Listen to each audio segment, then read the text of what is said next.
Hoot hoot. Hello, curious minds. You're listening to STEM with Dr. Owl, where big questions turn into fun adventures. Hi, I'm Emma, always full of questions and ready to explore. Ziggy here. I know a zillion facts and 0 ways to share cookies. If you like our show, please share with a friend, a teacher, or your whole class. Oh, your neighbor's cat. Dr. Owl, you will not believe the movie I just saw. There were flying dragons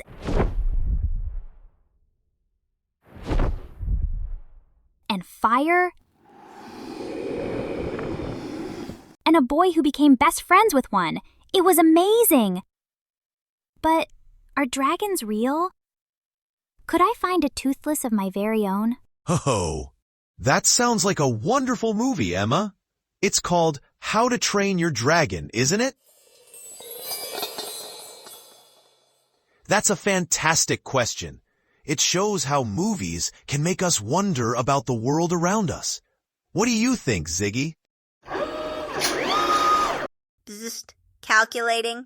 Dragons are giant, flying, toast-burning lizards.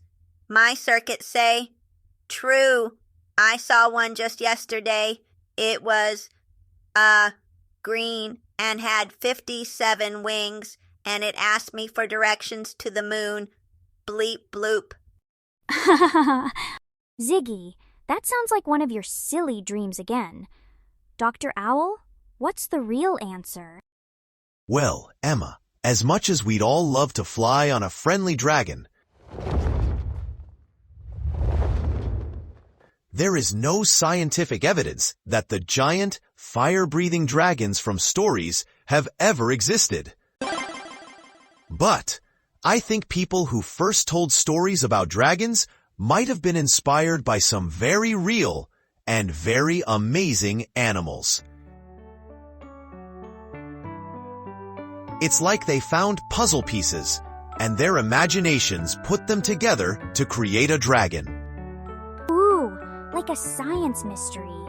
What's the first clue?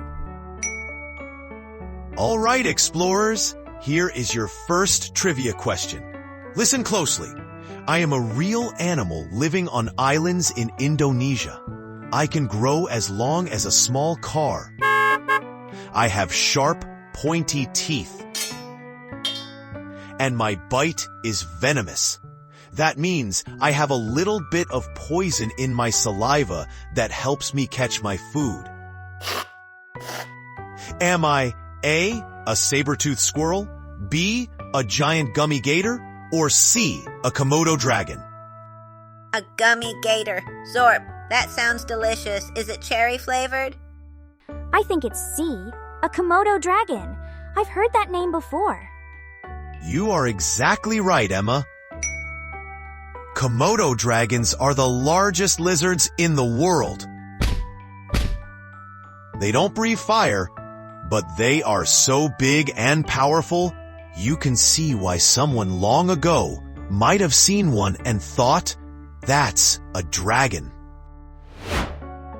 Wow, as long as a car. So they are like real-life giant reptiles.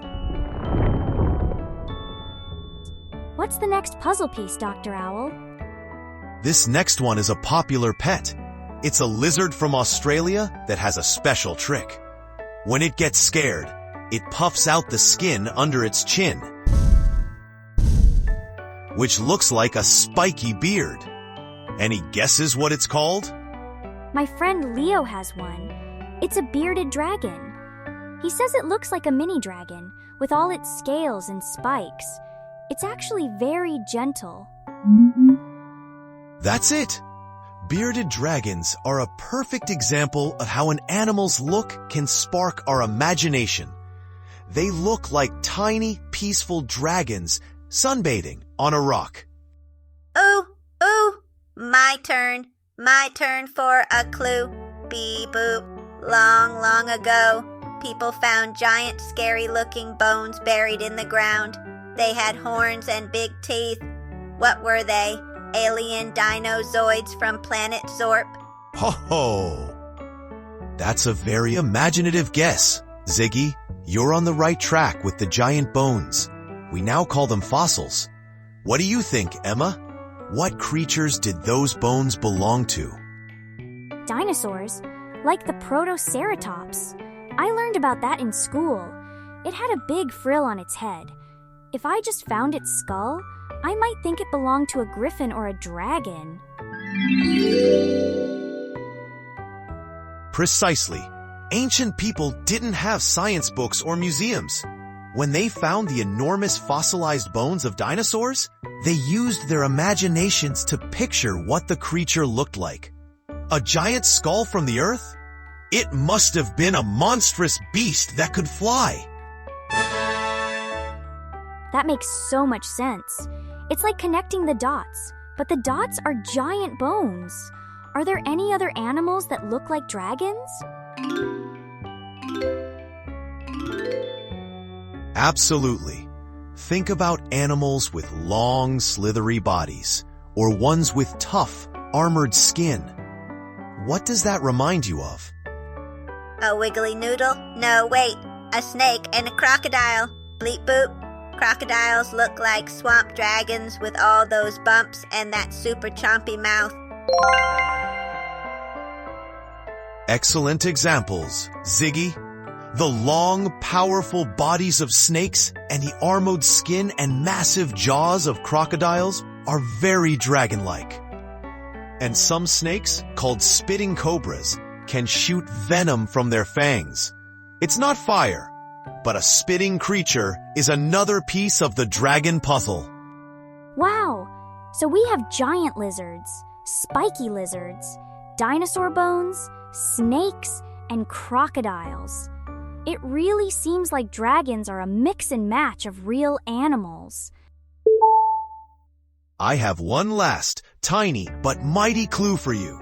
This is one of my favorites. There is a tiny insect, an insect mind you, called the bombardier beetle, and it has a very special defense. Are you ready for this? Yes! It shoots a super hot, stinky chemical spray from its back end. It's like a tiny explosion to scare away predators. Whoa, a real-life bug that shoots hot stuff? That's like a mini six-legged dragon. A beetle that goes boom, activating tiny fire-breathing beetle bot mode. Pew, pew, pew. Take that, you scary spider. Bust, kaboom! Ziggy, you're hilarious. So you see, Emma, while dragons like Toothless might live in our stories and imaginations, our world is filled with real animals that are just as incredible.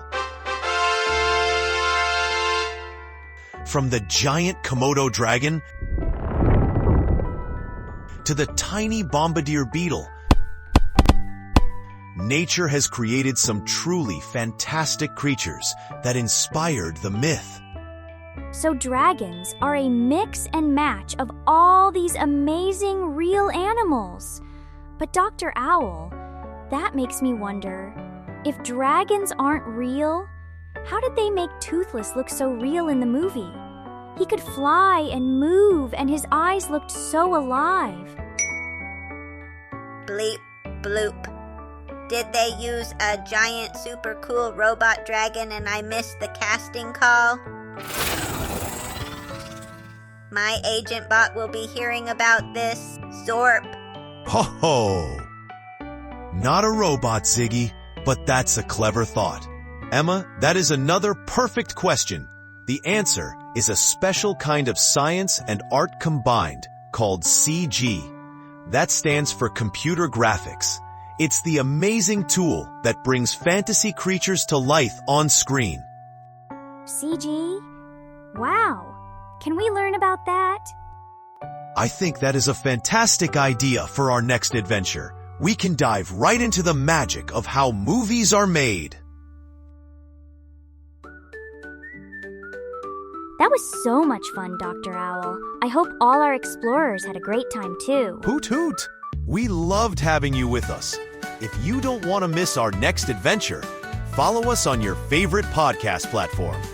And if you know a friend who loves exploring too, share our podcast with them. If you have a question or a topic you want to learn more about, leave us a comment.